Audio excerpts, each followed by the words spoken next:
பிதா, குமாரன், பரிசுத்தாவியனால் உண்மை ஆசீர்வதித்து வழிநடத்தி காப்பதாக. ஆமென். நம் அனைவரும் ஆண்டவரை நோக்கி ஜெபம் செய்வோம். மகா கிருபையும் இரக்கம் நிறைந்த பரிசுத்தமுள்ள நல்ல ஆண்டவரே, இந்த ஆசீர்வதிக்கப்பட்ட மனமகிழ்ச்சியான காலை நேரத்திற்காக நமக்கு நன்றி செலுத்துகின்றோம் கர்த்தாவே. ஆண்டவரே, இந்த காலை நேரத்திலும் உம்மை நோக்கி நாங்கள் பார்ப்போம், உம்முடைய நாமத்தை நாங்கள் மகிமைப்படுத்துவோம், உம்மை தொழுது கொள்ளவும் நாங்கள் கடந்து வந்திருக்கின்றோம் கர்த்தாவே. இந்த தொழுகையானது ஆண்டவரே உமக்கு உகந்ததாக இருக்க கர்த்தர் உதவி செய்ய வேண்டுமாக நாங்கள் செபிக்கின்றோம் கர்த்தாவே. இந்த தொழுகை ஆரம்பம் முதல் இறுதி வரை உம்முடைய பரிசுத்தாவியானவர் எங்களை ஆட்கொண்டு வழிநடத்தி காத்தருள வேண்டுமாக நாங்கள் செபிக்கின்றோம் கர்த்தாவே. இதை பார்க்கின்ற, இதை கேட்கின்ற ஒவ்வொருவருடைய உள்ளங்களையும் இல்லங்களையும் உம்முடைய பரிசுத்தாவியானுடைய ஆளுகையும் கிருபையும் வல்லமையும் நிரப்ப வேண்டுமாக நாங்கள் செபிக்கின்றோம் கர்த்தாவே. நீரே பொறுப்படுத்திக் கொள்ளும், நீரே வழிநடத்தும், ஆசீர்வதியும், காத்துக்கொள்ளும், பலப்படுத்தும். துதிகன மகிமை யாவற்றையும் ஒருவருக்கே செலுத்துகிறோம். ரட்சகர் மீட்பருமாகிய இயேசு கிறிஸ்துவின் நாமத்தில் தயவாய் செபிக்கிறோம் ஜீவனுள்ள நல்ல பரலோக பிதாவே. ஆமென்.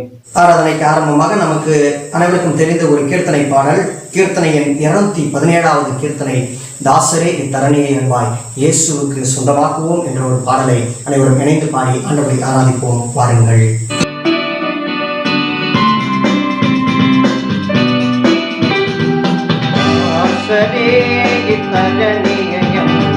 இயேசுவுக்கு சொந்தமாக்குவோம். ஆசரே இத்தரணியை என்பாய் இயேசுவுக்கு சொந்தமாக்குவோம்.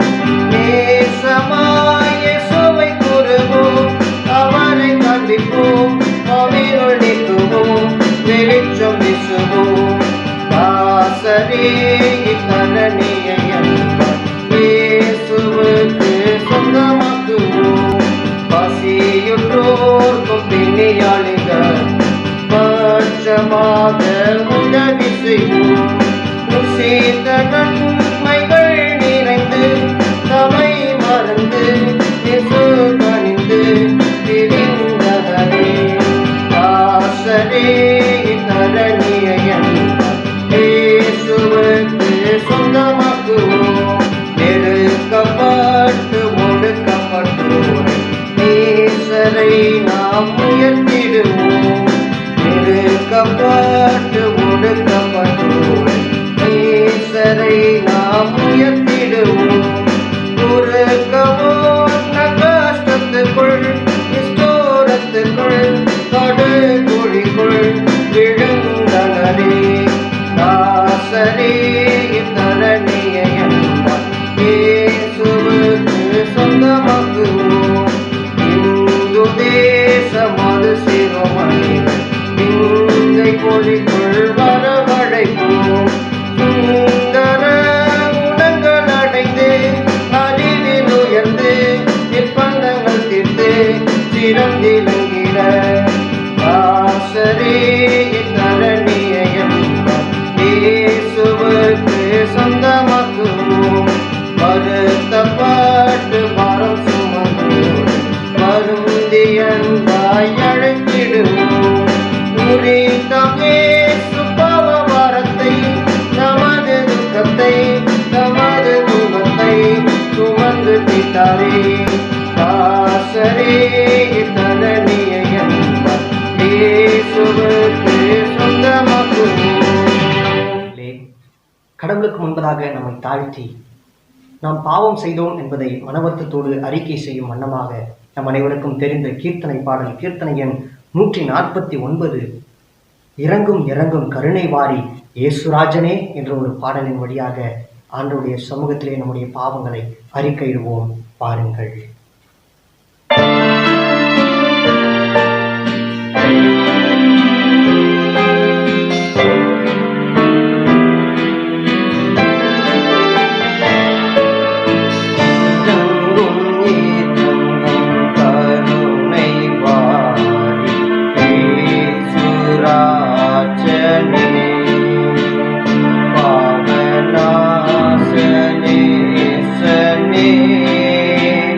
Pavana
மலைகள் விலகினாலும் குன்றுகள் நிலைமாறினாலும் என் கிருபை உன்னை விட்டு விலகாமலும் என் சமாதானத்தின் உடன்படிக்கை மாறாமலும் இருக்கும் என்று சொல்லுகிறார். அவருடைய திருநாமத்தை நாம் புகழ்ந்து துதிப்போம். வாருங்கள். உம்மை வல்லபிதாவே உதயம் செய்வோம் உம்மை மானசே உதிரம் மாட்சிமைக்கே பரனே உம்மை மாட்சிமைக்கே பிதாவே.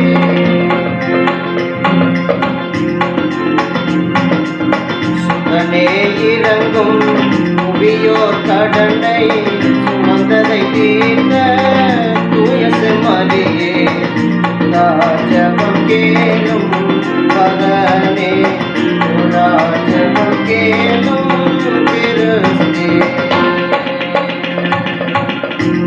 பிதாவின் மகிமையில் நீரே விமலாதீனோ நாடுகிறீரே இதமே அர்ச்சனையே உன்னத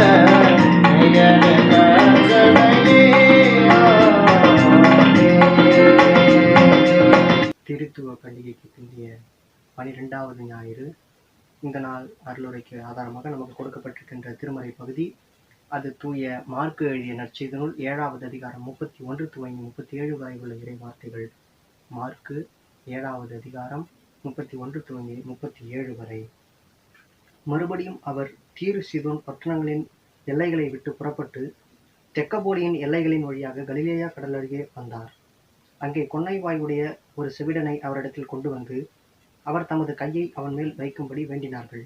அப்பொழுது அவர் அவனை ஜனக்கூட்டத்தை விட்டு தனியே அழைத்து கொண்டு போய் தம்முடைய விரல்களை அவன் காதுகளில் வைத்து உமிழ்ந்து அவனுடைய நாவை தொட்டு வானத்தை அண்ணாந்து பார்த்து பெருமூச்சு விட்டு எப்பத்தா என்றார். அதற்கு திறக்கப்படுவாயாக என்று அர்த்தமாம். உடனே அவனுடைய செவிகள் திறக்கப்பட்டு அவனுடைய நாவின் கட்டும் அவிழ்ந்தது.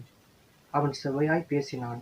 அதை ஒருவருக்கும் சொல்ல வேண்டாம் என்று அவர்களுக்கு கட்டளையிட்டார். ஆகிலும் எவ்வளவு அதிகமாய் அவர்களுக்கு கட்டளையிட்டாரோ அவ்வளவு அதிகமாய் அவர்கள் அதை பிரசித்தம் பண்ணி எல்லாவற்றையும் நன்றாய் செய்தார். செவிடர் கேட்கவும் ஊமையர் பேசவும் பண்ணுகிறார் என்று சொல்லி மென்மேலும் ஆச்சரியப்பட்டார்கள் என்றார் என்பதுவே. நம்முடைய விசுவாசத்தை அப்போஸ்தல விசுவாசத்தின் வழியாக பயபக்தியோடு அறிக்கை செய்வோம். வாருங்கள். பரலோகத்தையும் பூலோகத்தையும் படைத்த சர்வத்துக்கும் வல்ல பிதாவாகிய பராபரனை விசுவாசிக்கிறேன். இவருடைய உண்டான குமாரனும் அவனுடைய நாதனுமாகிய இயேசு கிறிஸ்துவை விசுவாசிக்கிறேன். இவர் பரிசுத்தாவினால் கற்பத்தில் உபயோகிக்கப்பட்டு கன்னி மரியாதத்தில் பிறந்து பொந்தி பிலாத்தின் கீழ் பாடுபட்டு சிலுவையில் அறையுண்டு மழித்து அடக்கம் பண்ணப்பட்டார். பாதாளத்தில் இறங்கி 3ஆம் நாள் மரித்தோரத்திலிருந்து உயிர்த்தெழுந்தார். பரமண்டலத்துக்கேறி சர்வத்துக்கும் வல்ல பிதாவாகிய பராபரனுடைய வலது பாரிசத்தில் வீற்றிருக்கிறார். அவரிடத்திலிருந்து ஜீவனுள்ளோரையும் மரித்தோரையும் நியாயம் தீர்க்க வருவார். பரிசுத்த ஆவியானவரை விசுவாசிக்கிறேன். பொதுவான பரிசுத்த கிறிஸ்து சபையும் பரிசுத்தவான்களின் ஐக்கியமும் பாவ மன்னிப்பும் சரீர உயிர்த்தெழுதலும் நித்திய ஜீவனும் உண்டென்று விசுவாசிக்கிறேன். ஆமேன். நாம் அறிக்கையிட்ட இந்த விசுவாசத்தில் நாம் வாழ்நாள் முழுவதும் நிலைத்திருக்க திரியேக கடவுள் நமக்கு உதவி செய்வாராக. ஆமேன். நம்முடைய பரம தந்தையாகிய கடவுளிடமிருந்தும் ஆண்டவராகிய இயேசு கிறிஸ்துவிடமிருந்தும் நம் யாவருக்கும் கிருபையும் சமாதானமும் பெருகுவதாக. ஆமேன். நாம் கண்களை மூடி ஆண்டவரை நோக்கி ஜெபம் செய்வோம். இரக்கத்தில் ஐஸ்வர்யமுள்ள பரிசுத்தமுள்ள நல்ல ஆண்டவரே, இந்த ஆசீர்வதிக்கப்பட்ட மனமகிழ்ச்சியான காலை நேரத்திற்காக நன்றி செலுத்துகின்றோம். கர்த்தாவே, ஆண்டவரே, இதோ இந்த நேரத்திலும் உம்முடைய வார்த்தைகளை நாங்கள் தியானிப்பதற்காக கடந்து வந்திருக்கின்றோம். உம்முடைய வார்த்தைகளின் மறைப்பொருட்களை நாங்கள் புரிந்து கொள்ள எங்களுடைய கண்களையும் எங்களுடைய காதுகளையும் நீர் திறந்தருள வேண்டுமாக நாங்கள் சுபிக்கின்றோம். ஆண்டவரே, உம்முடைய வார்த்தைகளின் வழியாக நீங்கள் போஷித்து எங்களை வழிநடத்தி காத்தருள வேண்டுமாய் மீட்பெரும் இரட்சகருமாகிய இயேசு கிறிஸ்துவின் நாமத்தில் தயவாய் சுபிக்கிறோம். ஜீவனுள்ள நல்லவல்ல பரலோக பிதாவே. ஆமேன். ஆண்டவராகிய இயேசு கிறிஸ்துவின் நாமத்திலே உங்கள் யாவருக்கும் என் அன்பின் வாழ்த்துக்களை தெரிவித்துக் கொள்கிறேன். கர்த்தத்தாமே நம் அனைவரையும் அளவுக்கு அதிகமாக ஆசீர்வதித்து வழிநடத்தி காப்பாராக. ஆமேன். இன்றைய நாள் அருளுரைக்கு ஆதாரமாக நமக்கு கொடுக்கப்பட்டிருக்கின்ற திருமறை பகுதி அது தூய மார்க்கு எழுதிய நற்செய்தி நூல் 7வது அதிகாரம் 31 துவங்கி 37 வரை உள்ள இறை வார்த்தைகளை நாம் தியானிப்பதற்காக கடந்து வந்திருக்கின்றோம். இதில் சொல்லப்பட்டிருக்கின்ற அந்த முதலாவது இறை வார்த்தையை நாம் வாசித்து பார்த்தோம் என்று சொன்னால், மறுபடியும் அவர் தீரு சீதோன் பட்டணங்களின் எல்லைகளை விட்டு புறப்பட்டு தெக்கப்போலியின் எல்லைகளின் வழியாக கலிலேயா கடல் அருகே வந்தார். இந்த பகுதியை நாம் சற்று ஆழமாகவும் அழுத்தமாகவும் நாம் கவனித்து பார்த்தோம் என்று சொன்னால், திருத்துவ பண்டிகைக்கு பிந்தைய 12வது ஞாயிறிலே கொடுக்கப்பட்டிருக்கின்ற இந்த அருளுரை வார்த்தைகளின் ஆழத்தை நாம் அலசி பார்த்தோம் என்று சொன்னால், அவர் திரும்ப திரும்ப ஒரு பகுதியில் சுற்றி வந்திருக்கின்றார். திரும்ப திரும்ப ஒரே பகுதியில் உள்ள மக்களுக்கு அவர் நலனளிக்கின்ற செயல்பாடுகளை செய்திருக்கின்றார், போதிக்கின்ற செயல்பாடுகளை செய்திருக்கின்றார், அவர்களோடு உறவாடுகின்றார், உரையாடி இருக்கின்றார் என்பதை நாம் தெள்ளந்தெளிவாக புரிந்து கொள்ளப்படுகின்ற ஒரு இறை வார்த்தைகளின் துவக்கமாகத்தான் இருக்கின்றது. ஏனெனில் அதில் சொல்லப்பட்டிருக்கின்ற வார்த்தைகளை பாருங்கள். மறுபடியும் அவர் தீரு சீதோன் பட்டணங்களின் எல்லைகளை விட்டு புறப்பட்டு, மறுபடியும் திரும்ப திரும்ப ஒரே இடங்களிலே சுற்றி வந்திருக்கின்றார். நம்ம கையில் வைத்திருக்கின்ற அந்த திருமறையை எடுத்து பின்பதாக திருப்பி வைத்துக் கொண்டோம் என்று பார்த்தோம் என்றால், அதில் உள்ள வரைபடத்தை நாம் சற்று பெருத்தி பார்த்தோம் என்றால் நல்லா தெளிவாக நாம் புரிந்து கொள்ள ஏதுவாக இருக்கும். பாலஸ்தீன தேசத்தினுடைய புதிய ஏற்பாட்டு காலத்தில் உள்ள வரைபடத்தை நாம் எடுத்துக்கொண்டோம் என்று சொன்னால், வரைபட முறையை நாம் எடுத்து பார்த்தோம் என்று சொன்னால், சீதோன் என்கின்றது வடக்கு புறத்திலே காணப்படுகின்ற ஒரு பட்டினமாக இருக்கின்றது. சீதோன் என்கின்றது மேற்புறத்தில் இருக்கின்றது. அதற்கு கீழாக இருக்கிறது தான் தீரு பட்டினம். இந்த தீருவுக்கும் சீதோனுக்கும் நடுவிலே சாரப்தா என்ற ஒரு பட்டினமும் காணப்படுகின்றது. மேலும் அநேக பட்டினங்களும் சுற்றி உள்ள பட்டினங்கள் இருக்கின்றது. இந்த தீருவிலிருந்து சீதோன் பட்டினத்திற்கு சென்று அவர் நற்செய்தியை பறைசாற்றிவிட்டு, நற்செய்தியை பிற மக்களுக்கு எடுத்து கூறிவிட்டு, பின்பதாக மீண்டுமாக சீதோனிலிருந்து தீருவுக்கு கடந்து வந்திருக்கின்றார் என்று சொல்லி வரலாற்று ஆய்வாளர்கள் தெளிவாக சொல்லுகிறார்கள். அந்த வடக்கு புறத்தில் இருக்கின்ற அந்த சீதோனுக்கு சென்றுவிட்டு மீண்டுமாக தீரு வழியாக அங்கே கிழக்கு பகுதிக்கு கடந்து செல்லுகின்றார். தென்கிழக்கு பகுதிக்கு கடந்து சென்று அங்கே காணப்படுகின்ற கலிலேயா கடல் அருகே வருகின்றார். அதற்கு முன்பதாக சொல்லப்பட்டிருக்கின்றதை பார்த்தோம். தெக்கப்போலி என்கின்ற ஒரு ஊரை கடந்து வந்துதான் அந்த கலிலேயா கடல் அருகே வந்திருக்கின்றார். தெக்கப்போலி என்கின்ற பதத்தை நாம் எடுத்து பார்த்தோம் என்று சொன்னால், அந்த ஊருக்கு தெக்கப்போலி என்ற பெயர் ஏன் வந்தது என்றால், அங்கே 10 பட்டினங்கள் சுற்றியுள்ள ஒரு நகரமாக காணப்பட்டதுதான் அந்த தெக்கப்போலி பட்டினம். 10 பட்டினங்கள் சேர்ந்த ஒரு கலவையின் குழுமமாக இருக்கின்றதுதான் அந்த தெக்கப்போலி பட்டினம். ஆக அந்த 10 பட்டினங்களும் எப்படிப்பட்ட பட்டினங்கள், இந்த தீரு சீதோன் பட்டினங்கள் எப்படிப்பட்ட பட்டினங்கள், இந்த கலிலேயா கடல் அருகே காணப்பட்ட மக்கள் கூட்டத்தினர் எப்படிப்பட்ட மக்கள் கூட்டத்தினர் என்பதை தான் நான் இன்றைக்கு ஆழ்ந்து தியானிக்க வந்திருக்கின்றோம். இந்த பகுதியில் காணப்படுகின்ற அனைத்து மக்கள் கூட்டமும் எடுத்து பார்த்தோம் என்று சொன்னால், அனைத்து நபர்களும் புற இனத்து மக்களின் கூட்டத்தினர் அதிகமாக காணப்படுகின்றார்கள். புற இனத்து ஜனங்கள் தான் அதிகமாக இருக்கின்றார்கள். உதாரணமாக எடுத்துக்கொண்டோம் என்று சொன்னால் 98% மக்கள் புற இனத்து மக்களாகவும் மற்ற மக்கள் கலப்பின யூதர்களாகவும் இருந்ததாக வரலாற்று ஆய்வாளர்கள் தெளிவாக சொல்லுகின்றார்கள். ஆக இந்த பகுதியில் காணப்படுகின்ற புற இன மக்களிடத்தில் காணப்படுகின்ற ஒரு செயல்பாடை குறித்த அழுத்தத்தை மார்க்கு அநேக இடங்களில் அழுத்தமாக தெரிவிக்கின்றார்.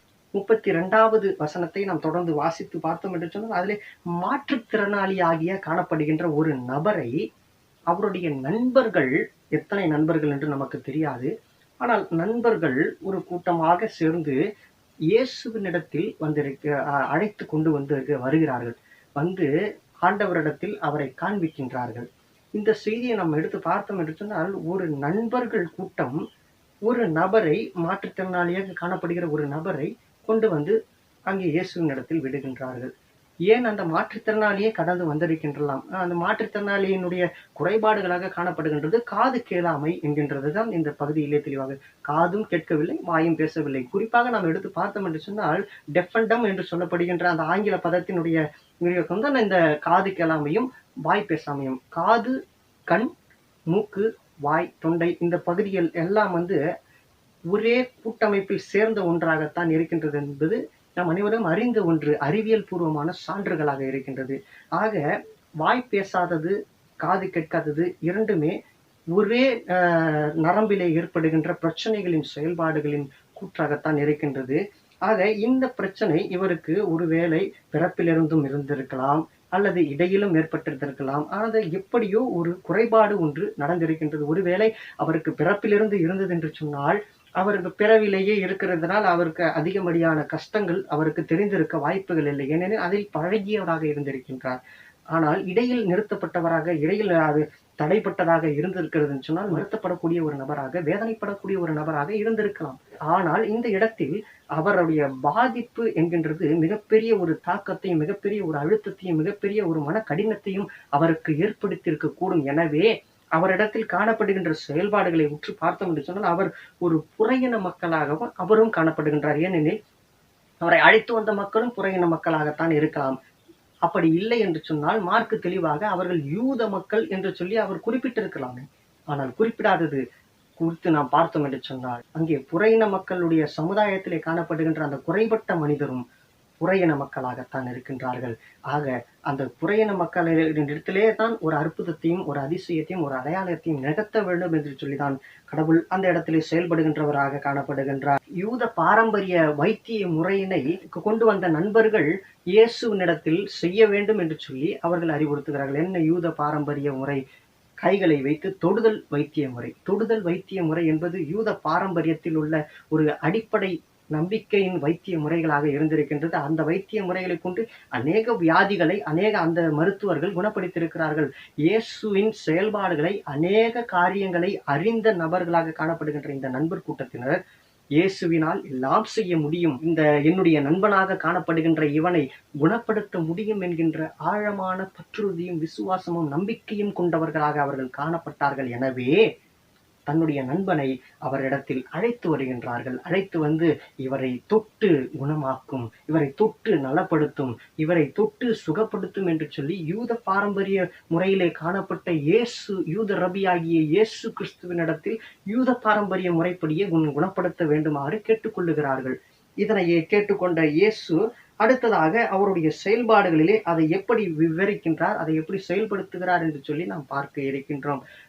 குறிப்பாக பார்த்தோம் என்று சொன்னால், அந்த நபரிடத்திலே விசுவாசமானது, நம்பிக்கையானது, பற்றுறுதியானது காணப்பட்டிருக்கிறதா என்று சொல்லி பார்த்தோம் என்று சொன்னால், அந்த இடத்திலே அவரிடத்தில் நம்பிக்கையும் விசுவாசமும் பற்றுறுதியும் மிகவும் குறைவுபட்டதாக காணப்பட்டிருக்கின்றது. ஏனெனில் அவரிடத்தில் நம்பிக்கையும் விசுவாசமும் பற்றுறுதியும் இருந்தது என்று சொன்னால் அவர் இயேசுவை தேடி வந்திருக்கலாம். ஆனால் அவர் தேடி வராமல் தன்னுடைய நண்பர்களின் வற்புறுத்தலின் பேரில் தான் அவர் அந்த இடத்திற்கு வந்திருக்கின்றார். ஆக நண்பர்களிடத்தில் அதிகப்படியான அளவு கடந்த விசுவாசமும் நம்பிக்கையும் பற்றுறுதியும் காணப்பட்டது.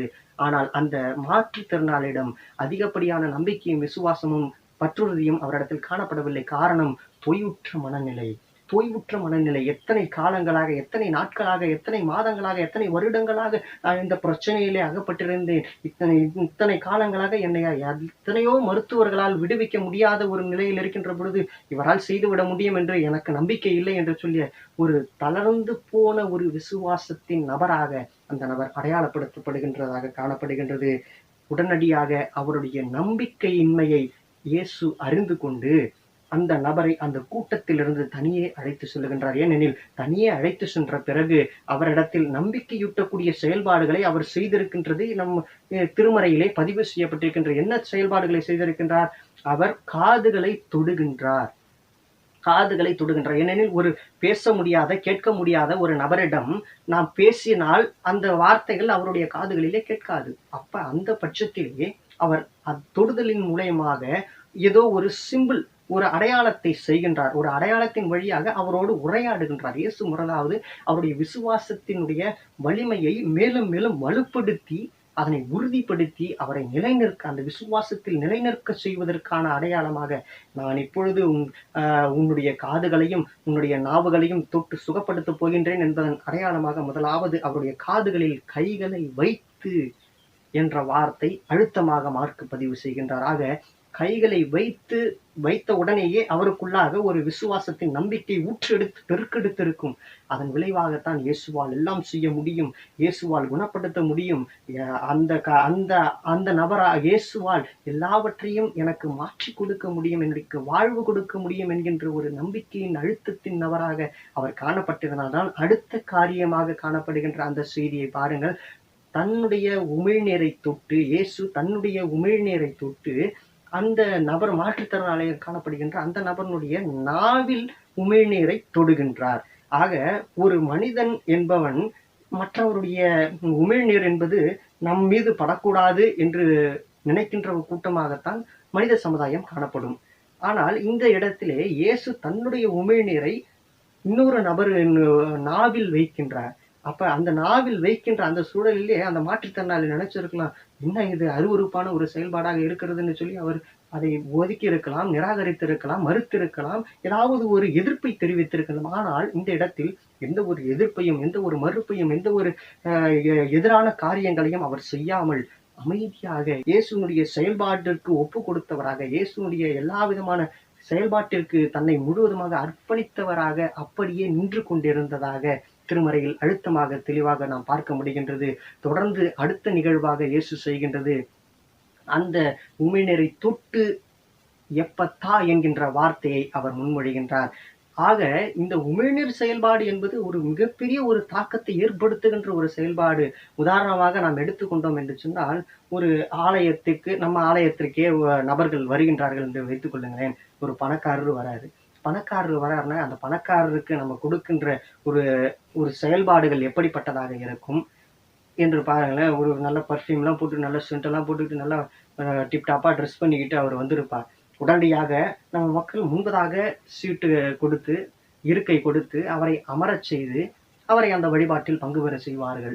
மாறாக கிழிஞ்ச சட்டையும், அழுக்கான ஆடைகளையும், கந்தலான உடைகளையும் அணிந்து கொண்டு, ஏதோ ஒரு மோசமான ஒரு நிலையிலிருந்து கிளம்பி வந்திருக்கிறது போல இருக்கக்கூடிய நபர்களை நம்முடைய சமுதாயத்தினர் எப்படி நோக்குகின்றார்கள் என்று சொன்னால், வெளியிலே நில்லு, உள்ள வரக்கூடாது, அப்படியெல்லாம் சொல்லக்கூடிய நபர்களும் சமுதாயத்திலே காணப்படுகிறார்கள். ஆக இந்த இடத்தில் இயேசு தன்னுடைய நிலையிலிருந்து கீழ் இறங்கி, தன்னுடைய செயல்பாட்டிலிருந்து ஒரு மாற்றத்தை ஏற்படுத்தக்கூடிய, ஒரு புரட்சியை ஏற்படுத்தக்கூடிய காரியங்களை மக்கள் மத்தியில் விளக்கக்கூடிய ஒரு செயல்பாடுகளை அவர் செய்கின்றார். என்னவென்றால், அங்கே எல்லாரும் நித்திய ஜீவனை அடைய வேண்டும் என்பதற்காக நான் இவ்வளவாய் உலகத்தில் அனுப்பப்பட்டேன் என்பதை நிரூபிக்கும் வண்ணமாக, அழுத்தம் கூறும் வண்ணமாக, உங்களை நேசிப்பது போல எல்லாரையும் நேசியுங்கள் என்று சொல்லிய இறை வார்த்தைகளை பிறருக்கு எடுத்து கூறும் வண்ணமாக, அதை தம்முடைய வாழ்க்கையில் அபியாசப்படுத்தி காண்பிக்கும் வண்ணமாக அவருடைய செயல்பாடுகள் அமைந்திருப்பதை இங்கு தெளிவாகவும் ஆழமாகவும் அழுத்தமாகவும் அவருடைய செயல்பாடுகளின் வழியாக நாம் பார்க்க முடிகின்ற தொகுதியாக இருக்கின்றது. இந்த அருவருக்கின்ற செயல்பாடுகளையும் அவர் சற்று கூட நிராகரித்தவராக, ஒதுக்கினவராக செயல்படுகிறவர் இயேசுவும் காணப்படவில்லை.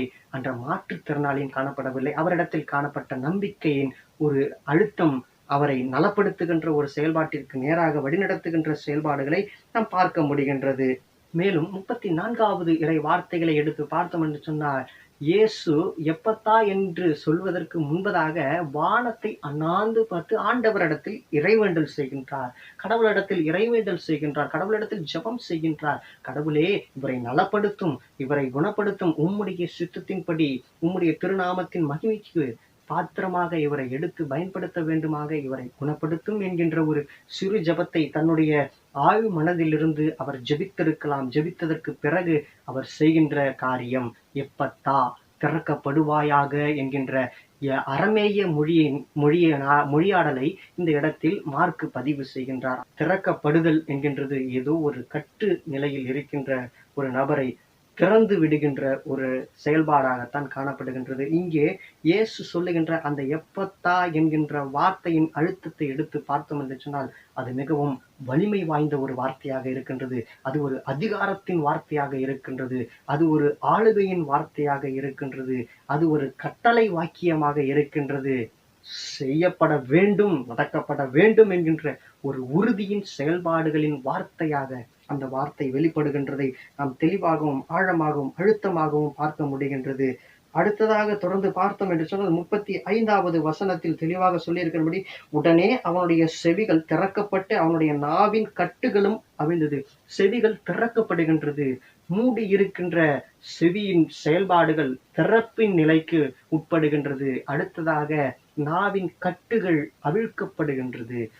அங்கே கட்டு என்கின்ற ஒன்றின் வழியாக அவருடைய நாவின் பேச்சாற்றல் தடைப்பட்டிருக்கின்றது. அந்த தடைகள் ஒவ்வொன்றாக விலக ஆரம்பிக்கின்றது. காதுகள் திறக்கப்படுகின்றது, வாய் பேசப்படுகின்றது. அப்ப இப்படி பேசியும் திறக்கப்பட்டும் செயல்பாடுகள் நடந்ததுக்கு பிறகு அந்த நபரிடத்தில் காணப்படுகின்ற செயல்பாடுகளை உற்று நோக்கி பார்த்தோம் என்று சொன்னால், எந்தவித பேச்சு பயிற்சியும் கொடுக்கப்பட முடியாத ஒரு நபர், பேச்சு பயிற்சியை பெற்றுக்கொள்ள முடியாத ஒரு நபர் உடனடியாக அங்கே பேசுகின்றார், அங்கே உரையாடுகின்றார். ஒரு குழந்தை இருக்குதுன்னு பார்த்தோம்னாக்க, குழந்தைக்கு முதலாவது தாய் பேச்சு மொழியை கற்றுக் கொடுப்பார். இப்படி பேச வேண்டும், இப்படி பேச வேண்டும், இப்படி பேச வேண்டும் என்று சொல்லி பேச்சு முறையை கற்றுக் கொடுத்தால்தான் அந்த குழந்தையால் பேச முடியும். ஆனால் இந்த இடத்தில் ஒரு நடக்கின்ற செயல்பாடுகளை பாருங்கள். எப்பத்தா என்கின்ற வார்த்தையை கேட்ட உடனேயே, திறக்கப்படுவாயாக என்ற கட்டளை கொடுத்த உடனேயே அங்கே அவர் செவிகள் திறக்கப்படுகின்றது. நாவு கட்டு அவிழ்க்கப்படுகின்றது, அவர் உடனடியாக பேசுகின்றார். இதுதான் அருஞ்செயல், இதுதான் கடவுளுடைய ஆற்றல், இதுதான் கடவுளுடைய வல்லமையின் வெளிப்பாடுகளை மக்கள் உணர்ந்து கொள்ளும் வண்ணமாக எடுக்க வேண்டும் என்பதற்காக நடக்கின்ற செயல்பாடுகளின் தொகுதியாக காணப்படுகின்றதை நாம் உற்று பார்க்க முடிகின்றது. அடுத்ததாக 36வது வசனத்தில் எடுத்து பார்த்தோம் என்றால், இயேசு சொல்லுகின்றார், இந்த நலனளிக்கின்ற செயல்பாடுகளை பெற்றுக்கொண்ட யாருக்கும் இந்த செய்தியை பிறருக்கு எடுத்து கூற வேண்டாம், பிறருக்கு இதை பறைசாற்ற வேண்டாம், பிறருக்கு இதை அறிவிக்க வேண்டாம் என்கின்ற ஒரு கட்டளையை கொடுக்கின்றார், ஒரு வார்த்தையை கொடுக்கின்றார். அதிகார துணியில் உள்ள ஒரு வார்த்தையின் கூற்றை சொல்லுகின்றார். அதனை கேட்டுக்கொண்ட அந்த இடத்தில் காணப்பட்டவர்கள் எவ்வளவு அதிகாரமாக, எவ்வளவு வேகமாக இந்த வார்த்தைகளை இயேசு முன்மொழிந்தாரோ அதை காட்டிலும் அதிகமாக அந்த இடத்தில் அவருடைய அருஞ்செயல்களின் செயல்பாடுகள் பரவி இருந்ததாக காணப்படுகிறது. ஏனெனில் இயேசு யோசிச்சிருந்திருக்கலாம், ஏற்கனவே பல பிரச்சனைகள் நமக்கு ஏற்படுது, பல துன்பங்கள் ஏற்படுது, பல போராட்டங்கள் ஏற்படுது, நம்முடைய ஊழியத்தை தொடர்ந்து செய்வதற்கு பல்வேறு தடைகள் ஏற்படுகின்றது, யூதர்கள் எதிர்ப்பு தெரிவிக்கின்றார்கள், ஆசாரியர்கள் எதிர்ப்பு தெரிவிக்கின்றார்கள், இப்படி அநேக ஜனங்கள் எதிர்ப்பு தெரிவிக்கின்ற பட்சத்திலே நாம் மேலும் மேலும் நலனளிக்கின்ற செயல்பாடுகளை செய்து அவர்களுடைய கோபத்தை மேலும் மேலும் உச்சகட்டத்திற்கு உயர்த்த வேண்டாம் என்கின்ற ஒரு சிந்தனையில் கூட யோசித்திருக்கலாம். ஆனால் அவர் செய்யக்கூடாது என்கின்ற ஒரு செயல்பாடுகள் அந்த இடத்தில் அதிகப்படியாக நடைமுறைக்கு உட்பட்டுகின்றதை நாம் பார்க்க முடியும். எந்த நேரத்திலையும் நம்ம மக்கள்கிட்ட எதை செய்யாதுன்னு சொல்றோமோ அதை தான் நம்ம மக்கள் அதிகமாக செய்வாங்க. ஆனா இந்த இடத்தில் அதை நேர்மறையாக எடுத்து கையாண்டிருக்கின்றார் மார்க்கு நற்செய்தியாளர். அடுத்ததாக பார்த்தோம் என்று, எல்லாவற்றையும் நன்றாய் செய்தார், செவிடர் கேட்கவும் ஊமையர் பேசவும் பண்ணுகிறார் என்று சொல்லி மென்மேலும் அங்கே இருந்த அநேக மக்கள் கூட்டத்தினர், அங்கே இருந்த திரளான ஜனங்கள் ஆச்சரியப்பட்டார்கள். அது மட்டுமல்லாது அனைத்து பகுதிகளுக்கும் இந்த நற்செய்தியானது விரைவாக பறைசாற்றப்படுகின்றது, விரைவாக பரப்பப்படுகின்றது, விரைவாக அறிவிக்கப்படுகின்றது. ஒரு கொய்யாப்பழம் இருக்கின்றது, ஒரு கூடை நிறைய கொய்யாப்பழம் இருக்குதுன்னு வச்சுக்கிட்டோம்னா, மேற்புறத்தில் காணப்படுகின்ற கொய்யாப்பழங்கள் மாத்திரமே நம் கண்களுக்கு தெரியும், அடிப்புறத்தில் காணப்படுகின்ற கொய்யாப்பழங்கள் நம் கண்களுக்கு தெரியாது. ஏனெனில் அது மறைந்திருக்கும், ஒன்றின் கீழாக மறைந்திருக்கும். அப்படித்தான் இங்கே அங்கு காணப்படுகின்ற அந்த மக்கள் கூட்டத்திலே இருக்கக்கூடிய நபர்களை பார்த்தோம்னு சொன்னா, அநேக மக்கள் அந்த நபரை பார்த்திருக்கலாம், அந்த நபரோடு வாழ்ந்திருக்கலாம், அந்த நபரோடு இருந்திருக்கிறார்கள். ஆனாலும் அங்கே காணப்படுகின்ற ஒரு சில மக்கள் மாத்திரமே அந்த நபரை இயேசுவினிடத்தில் அழைத்து வந்திருக்கிறார்கள். அழைத்து வந்து இவரை நலப்படுத்தும், இவரை தொட்டு குணப்படுத்தும் என்று சொல்லி ஒரு பாரம் பெற்றவர்களாக அந்த இடத்தில் காணப்படுகின்றதை நாம் தெளிவாகவும் அழுத்தமாகவும் ஆழமாகவும் பார்க்க முடிகின்றது. ஆனால் மற்ற மக்கள், இவன் பாவம் செய்திருக்கின்றான், ஏனெனில் யூத முறைமைப்படி பாவம் செய்தவர்களுக்கு நோய்கள் என்பது வரும், பாவம் செய்தவர்களுக்கு குறைபாடுகள் என்பது வரும், பாவம் செய்தவர்களுக்கு தலைமுறை தலைமுறையாக காணப்படுகின்ற பாவத்தின் சாபத்தின் விளைவாகத்தான் ஒருவித பிரச்சனைகளும் துன்பங்களும் போராட்டங்களும் மக்கள் மத்தியில் வரும் என்பது யூதர்களுடைய பாரம்பரிய வழக்க முறைகளாக இருந்திருக்கின்றது, அடிப்படை சிந்தனை முறைகளாக இருந்திருக்கின்றது. இதனை உணர்ந்த மக்கள் அநேகர் அந்த இடத்தில் நின்று கொண்டிருக்கிறார்கள். அவருடைய நலனளிக்க போகின்ற செயல்பாடுகளை அவர்கள் உற்று பார்க்கவில்லை, அவர் நலன் பெற போகின்ற செயல்பாடுகளை அவர் உற்று பார்க்கவில்லை. இவருடைய பாவம் என்கின்றதும் இவருடைய சாபம் என்கின்றதும் இவருடைய வாழ்க்கையிலே காணப்படுகின்ற பிரச்சனையின் நிமித்தமாகத்தான் இவர் இப்படி இருக்கின்றார், இவரை ஒரு காலம் குணப்படுத்த முடியாது என்கின்ற ஒரு நிலையிலே தான் தங்களுடைய லாபத்தையும் தங்களுடைய நோக்கத்தையும் தங்களுடைய விருப்பத்தையும் நடைபெறுத்த வேண்டும் என்பதற்காக இயேசுவை தேடி வந்தவர்களாக இருந்தார்களே தவிர, அவரை அழைத்து வந்தவர்களாக, அவரை முன்னாக கொண்டு வந்து அவருக்கு வாழ்வு கொடுக்கின்ற நபர்களாக இவர்கள் யாரும் செயல்படவில்லை என்பது இந்த பகுதியின் வழியாக நாம் தெளிவாகவும் ஆழமாகவும் பார்க்க முடிகின்ற இறை வார்த்தைகளாக இருக்கின்றது. ஒதுக்கப்பட்ட நிலையிலுள்ள மக்களை ஆதரிக்கின்ற ஆண்டவர், வாழ்வு இழந்தவர்களுக்கு வாழ்வு கொடுக்கின்ற ஆண்டவர், விசுவாசத்தினை மக்கள் மத்தியிலே உறுதிப்படுத்தக்கூடிய ஆண்டவர், புறந்தள்ளப்பட்டோரோடு தம்மை இணைத்துக் கொள்ளுகின்ற ஒரு ஆண்டவர், எல்லாரையும் ஏற்றுக்கொண்டு எல்லாருக்கும் எல்லாமுமாக திறப்பிலே நின்று ஜெபிக்கக்கூடிய ஒரு ஆண்டவராக, விடுதலை தரும் ஆண்டவராக, விளம்பரத்தை விரும்பாத, ஆடம்பரத்தை விரும்பாத, தன்னுடைய செயல்பாடுகளை பிறரிடத்திலே காண்பிக்க வேண்டும் என்கின்ற வெளிவேடக்காரரை போன்ற செயல்பாடுகளாக இல்லாத ஒரு ஆண்டவராக, கடவுளுடைய சித்தத்தை மாத்திரம் இந்த உலகத்தில் நடைபெறுத்த வேண்டும் என்பதற்காக உருவாக்கப்பட்ட ஒரு ஆண்டவரின் செயல்பாடுகளை இந்த இடத்தில் பட்டியலிட்டு பார்க்க முடிகின்றதை நாம் அழுத்தமாக பார்க்க முடிகின்றது. ஆண்டவருடைய இத்தனை வகை செயல்பாட்டிற்கும் அடிப்படை ஆதாரமாக காணப்பட்டது என்ன என்பதை தான் நாம் இன்றைக்கு பார்க்க இருக்கின்றோம். அங்கே காணப்பட்டிருக்கின்ற அந்த நபரினுடைய விசுவாசம் அல்ல, அங்கே காணப்பட்டிருக்கின்ற இயேசுனுடைய அருஞ்செயல்கள் என்பது நடப்பதற்கு ஆதாரமாக இருந்தது நண்பர்களுடைய விசுவாசம். அங்கே அவரை அழைத்து வந்த அந்த நண்பர்களுடைய விசுவாசத்தினுடைய ஆழமும் அழுத்தமும் தான் இவருக்கு ஒரு நலன் அளித்திருக்கின்றது, இவருக்கு ஒரு வாழ்வு கொடுத்திருக்கின்றது, இவருக்கு ஒரு வழிகாட்டியாக அமைந்திருக்கின்றது என்பது அனைவரும் அறிந்து கொள்ள முடிகின்ற ஒரு செய்தியாக இருக்கின்றது. இன்றைய காலகட்டத்திலும் காணப்படுகின்ற மக்கள் கூட்டத்தினர் அநேகர் காணப்படுகின்றார்கள். பிரச்சனைகளும் போராட்டமும் பாடுகளும் துன்பங்களும் கண்ணீர்களும் கவலைகளும் நெருக்கினவர்களாக இந்த காலகட்டங்களில் அநேகர் வாழ்ந்து கொண்டிருக்கிறார்கள், வாழ்ந்து கொண்டும் இருக்கின்றோம். இவர்கள் அனைவரும் ஆண்டவருடைய திருவுள சித்தத்திற்கு ஒப்பு கொடுத்தவர்களாக ஆண்டவரை தேடி நாடி ஓடி வந்து, ஆண்டவரே இவரை குணப்படுத்தும் என்று சொல்லி தமக்காகவும் பிறருக்காகவும் நாம் மன்றாட வேண்டிய காலகட்டங்களில் வாழ்ந்து கொண்டிருக்கின்றோம். இங்கே பாருங்கள், அந்த நபர்கள் அவர்களுடைய ஆன்மீக காரியங்களுக்காகவும் அவர்களுடைய ஆத்தும பசிதாகத்திற்காகவும் ஓடி வந்தார்கள். மாறாக அந்த இடத்தில் காணப்பட்ட நண்பனுடைய தேவையும் பூர்த்தி செய்வதற்காகவும் ஓடி வந்திருக்கின்றார்கள். இயேசு ஒரு விடுதலையின் ஆண்டவர். இயேசு மக்களுக்கு வாழ்வு கொடுக்கக்கூடிய ஆண்டவர். இயேசு மக்களுக்கு வழிகாட்டியான ஆண்டவர். இயேசு மக்களுக்கு போஷிக்கின்ற ஆண்டவர். இயேசு மக்களுக்கு தம்முடைய அருஞ்செயல்களின் வழியாக நலனளிக்கின்ற ஆண்டவர் என்கின்ற எல்லா விதமான செயல்பாட்டுகளின் வடிவத்தையும் உணர்ந்திருக்கின்ற, அறிந்திருக்கின்ற, புரிந்திருக்கின்ற, தெரிந்திருக்கின்ற நாம் இதனை பிறருக்கு நற்செய்தியாக பறைசாற்றி இருக்கின்றோமா? அங்கே அருஞ்செயல்களை பெற்றுக்கொண்டு காணப்பட்ட அந்த மக்கள் கூட்டத்தினர் அந்த நற்செய்தியை பிறருக்கு, எல்லாருக்கும், உலகத்தில் உள்ள அனைத்து மக்களுக்கும் அதை பறைசாற்றி இருக்கிறார்கள். இன்றைக்கு கடவுளிடத்திலிருந்து அநேக நன்மைகளையும் அநேக கிருபையின் காரியங்களையும் பெற்று கொண்டிருக்கின்ற நாம் எப்படிப்பட்ட செயல்பாடுகளை நம்முடைய வாழ்க்கையின் வழியாக பிறருக்கு எடுத்து காண்பித்துக் கொண்டிருக்கின்றோம் என்பதை நாம் அழுத்தமாக பார்க்க வேண்டிய அவசியத்தில் நாம் இருக்கின்றோம். நாம் வாழ்ந்து கொண்டிருக்கின்ற இந்த காலம் சாதாரணமான காலம் அல்ல. இது நற்செய்தி பறைசாற்ற வேண்டிய காலம்.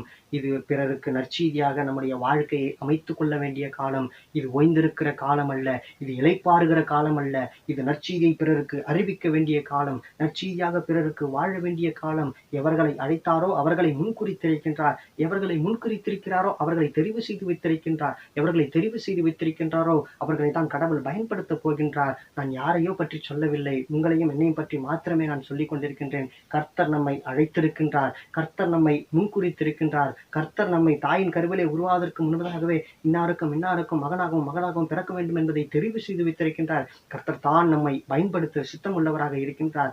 என்ன காரியங்களுக்கு பயன்படுத்த வேண்டும் என்பது 1 கொரிந்தியர் 9:16 வழியாக நாம் எடுத்து பார்த்தோம் என்றால், நற்செய்தியை அறிவிப்பதை குறித்து மேன்மை பாராட்ட எனக்கு இடமில்லை, அது என் மேல் விழுந்த கடமையாய் இருக்கிறது. நற்செய்தியை அறிவிக்காமல் இருந்தேன் என்று சொன்னால் எனக்கு ஐயோ என்று சொல்லிய தூய பவுலடிகளாரின் கூற்றை நாம் எடுத்து நம்முடைய வாழ்க்கையிலும் அப்பியாசப்படுத்த வேண்டிய காலகட்டத்தில் இருக்கின்றோம். நற்செய்தியை பறைசாற்ற வேண்டியது எல்லார் மேலும் விழுந்த கடமை. நம்ம எல்லார் மேலும் மனிதர்களாக பிறந்த மானுட கூட்டமாக பிறந்த ஒவ்வொருவர் மீதும் விழுந்த கடமை. இதனை நற்செய்தியாக பிறருக்கு வாழ்ந்து, பிறருக்கு நற்செய்தியாக அறிவித்து, பிறரையும் ஆண்டவருக்கு வழிக்கு நேராக அவர்களை வழிநடத்த வேண்டிய காலகட்டத்தில் நாம் வாழ்ந்து கொண்டிருக்கின்றோம். இந்த வார்த்தைகளை கேட்டுக்கொண்டிருக்கின்ற நமக்கும் கடவுள் விடுகின்ற அறைக்கூவலாக காணப்படுகின்ற செயல்பாடுகள், நீங்கள் என்னை நேசிக்கிறீர்களா, நீங்கள் என்னை நேசிக்கிறீர்களா, அப்படி என்றால் என் ஆடுகளை மேய்ப்பீர்களாக என்று சொல்லிய அந்த பேதுருவின் கூற்றை தான் இன்றைக்கு நம்மிடத்திலும் அறைக்கூவலாக ஆண்டவர் கேட்டுக்கொண்டிருக்கின்றார், கதறிக்கொண்டிருக்கின்றார், காத்து கொண்டிருக்கின்றார். நாம் அப்படிப்பட்ட காரியங்களை செய்வதற்காக முதலாவது நாம் ஆயத்தப்பட்டு, பிறரை ஆயத்தப்படுத்தி, நாம் அந்த இறையரசுக்கு நேராக மக்கள் கூட்டத்தை வழிநடத்த வேண்டிய நபர்களாக நாம் காணப்பட்டோம் என்று சொன்னால், எல்லாம் வல்ல கடவுள் நிச்சயமாகவே நம் அனைவரையும் ஆசீர்வதித்து பெருக செய்வார். நிச்சயமாகவே கடவுளுடைய திருவுள சித்தத்தின்படி நாம் வாழுகின்றவர்களாக இம்மைக்குரிய ஆசீர்வாதத்தை மட்டுமல்ல, மறுமைக்குரிய இறையரசுக்குரிய ஆசீர்வாதங்களையும் நாம் பெற்றுக்கொண்டு கடவுளோடு நாம் என்றைக்கும் மகிழ்ந்திருப்போம், இணைந்திருப்போம், சந்தோஷமாக கடவுளோடு உறவாடி கொண்டிருப்போம் என்பது எல்லளவும் மறுக்கப்பட முடியாத உண்மை. அந்த காரியத்தை செய்வதற்காக நாம், ஆண்டவரே இது முதல் என்னை தருகின்றேன், ஆண்டவரே உம்முடைய சித்தம் பரமண்டலத்தில் செய்யப்படுகிறது போல இந்த பூலோகத்திலும் செயல்பட என்னை ஒரு கருவியாக எடுத்து பயன்படுத்தும் ஆண்டவரே என்று சொல்லி நாம் தாழ்த்தினவர்களாக ஆண்டவருடைய சமூகத்தில் மன்றாடுவோமா? வாருங்கள், இணைந்து ஆண்டவரிடத்தில் மன்றாடுவோம். இரக்கத்தில் ஐஸ்வர்யமுள்ள பரிசுத்தமுள்ள நல்ல ஆண்டவரே, இந்த ஆசீர்வதிக்கப்பட்ட மனமகிழ்ச்சியான நேரத்திற்காக உமக்கு நன்றி செலுத்துகின்றோம் கர்த்தாவே. ஆண்டவரே, இதோ இந்த நேரத்திலும் உம்முடைய வார்த்தைகள் எங்களுக்கு தெளிவாக போதித்திருக்கிறது கர்த்தாவே. ஆண்டவரே, நாங்கள் எப்படி நடக்க வேண்டும், நாங்கள் எப்படி வாழ வேண்டும், நாங்கள் எப்படி பேச வேண்டும், நாங்கள் எப்படி செயல்பட வேண்டும், நாங்கள் எப்படி ஒவ்வொரு காரியங்களிலும் நாங்கள் நடந்து கொள்ள வேண்டும் என்பதை எங்களுக்கு தெளிவாக கற்றுக் கொடுத்திருக்கிறது கர்த்தாவே. ஆண்டவரே, உம்முடைய வார்த்தைகள் எங்களுடைய வாழ்க்கையில் நாங்கள் அபியாசப்படுத்தி ஆண்டவரே உம்முடைய சித்தத்தை வெளிப்படுத்தக்கூடியவர்களாக, உம்முடைய சித்தத்தை நடைமுறைப்படுத்தக்கூடியவர்களாக, உம்முடைய சித்தத்தை பிறருக்கு தெரிவிக்கக்கூடியவர்களாக ஆண்டவரே நாங்கள் வாழ கிருபை செய்ய வேண்டுமாக நாங்கள் ஜெபிக்கின்றோம். வெளிவேடக்காரரை போல, வெள்ளையடிக்கப்பட்ட கல்லறைகளைப் போல மாய்மால வேஷம் உள்ள மனிதர்களாக, மனிதர் கூட்டமாக நாங்கள் வாழாதபடி ஆண்டவரே எங்களை தாழ்த்தினவர்களாக, உங்களுடைய சமூகத்தில் வெறுமையாக்கினவர்களாக நாங்கள் வாழ எங்களுடைய உள் இருதயங்களை நீர் பக்குவப்படுத்தி எங்களை உம்முடைய பாதையிலே வழிநடத்த வேண்டுமாக நாங்கள் ஜெபிக்கின்றோம். அதற்காக எங்களையும் நாங்கள் ஒப்புக் கொடுக்கின்றோம் கர்த்தாவே. உம்முடைய திருநாமத்திற்கு இன்று துவங்கி எங்களை பயன்படுத்த வேண்டுமாக நாங்கள் ஜெபிக்கின்றோம். உம்முடைய ஆணி பாய்ந்த கரங்களுக்குள்ளாக எங்களை தாழ்த்துகின்றோம். உம்முடைய வல்லமையான கரங்களுக்குள்ளாக எங்களை ஒப்புக் கொடுக்கின்றோம். உம்முடைய கிருபையின் கரங்களுக்குள்ளாக எங்களை தாழ்த்தி வெறுமையாக்குகின்றோம். ஆண்டவரே, உமக்கு உகந்த பாத்திரங்களாய் நீர் எங்களை வணைந்து கொண்டு ஆண்டவரே உம்முடைய தூய ஆவியினால் எங்களை நிரப்பி ஆண்டவரே பிறருக்கு பயன்படக்கூடிய பாத்திரங்களாக எங்களை பயன்படுத்த வேண்டுமாக நாங்கள் ஜெபிக்கின்றோம். உம்முடைய திருநாமத்துக்கு மட்டுமே மகிமை உண்டாகட்டும். எங்களோடு கூட இரும், எங்களை ஆசீர்வதியும், எங்களை பலப்படுத்தும், எங்களை காத்துக்கொள்ளும், எங்களை பராமரித்துக் கொள்ளும், வழிநடத்தும். துதிகன மகிமை யாவற்றையும் ஒருவருக்கு செலுத்துகிறோம். ரட்சகர மீட்பெரும் ஆகிய இயேசு கிறிஸ்துவின் நாமத்தில் தயவாய் ஜெபிக்கிறோம். ஜீவனுள்ள நல்ல பரலோக பிதாவே, ஆமென். பரமண்டலத்தில் எங்கள் பிதாவே, உடைய நாமம் பரிசுத்தப்படுவதாக, உடைய ராஜ்யம் வருவதாக, உடைய சித்தம் பரமண்டலத்தில் செய்யப்படுவது போல பூமியிலையும் செய்யப்படுவதாக. அன்றட்டு வேண்டிய ஆகாரத்தை இன்று எங்களுக்கு தாரும். எங்கள் கடனாளிகளுக்கு நாங்கள் மன்னிக்கிறது போல எங்கள் பாவங்களை மன்னித்தரலும். எங்களை சோதனைக்குட்பட பண்ணாமல் தீமையிலிருந்து ரட்சித்தரலும். ராஜ்யமும் வல்லமையும் மகிமையும் என்றென்றைக்கும் உமக்கே உரித்தாகுக. ஆமென். இதோ உலகத்தின் கடைசி பரியந்தம் வரைக்கும் சகல நாட்களிலும் நான் உங்களோடு கூட இருக்கிறேன்னு சொன்ன நம்முடைய ஆண்டவராகிய இயேசு கிறிஸ்துவின் கிருபையும் பிதாவாகிய பராபரனுடைய அன்பும் பரிசுத்தாவினுடைய ஐக்கியம் ஆசீர்வாதம் வழிநடத்தலும் இன்றும் என்றும் நம் அனைவரோடும், குறிப்பாக இந்த காணொலியின் வழியாக நம்மோடு இணைந்திருக்கின்ற ஒவ்வொரு சகோதர சகோதரர்களுடைய உள்ளத்தோடும் இல்லத்தோடும் இருந்து ஆசீர்வதித்து பலப்படுத்தி காப்பதாக. ஆமேன். என் ஆத்துமாவே கர்த்தரை ஸ்தோத்திரி, என் முழுவல்லமே அவருடைய பரிசுத்த நாமத்தை ஸ்தோத்திரி. என் ஆத்துமாவே கர்த்தரை ஸ்தோத்திரி, கர்த்தர் செய்த சகல உபகாரங்களையும் மறவாதே. ஆமேன். சுவாமி கிருபையாயிரும், கிறிஸ்துவே கிருபையாயிரும், சுவாமி கிருபையாயிரும். ஆமேன். ஸ்தோத்திரம்.